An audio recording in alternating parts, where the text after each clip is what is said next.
Shout out na sa lahat ng mga Pisces. Sa unang baraha, kailangan mong tutukan ng iyong journey, ang iyong paglalakbay sa iyong buhay. Ito ang mas importante sa iyong buhay para magkaroon ng katuparan.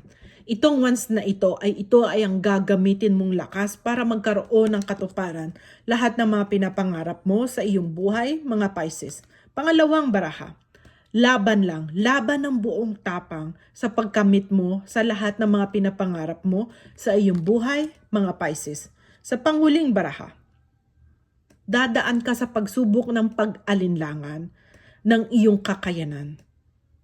Huwag kang magpaapekto sa mga kalungkutan, kabiguan ko anuman ang nangyari sa iyong buhay. Kaya sinasabi dito, lumaban ka ng buong tapang para magkaroon ng katuparan lahat ng mga pinapangarap mo. Gamitin mo ang mahal mo sa iyong buhay, lakas para magkaroon ng katuparan lahat ng mga pinapangarap mo sa iyong buhay, mga Pisces.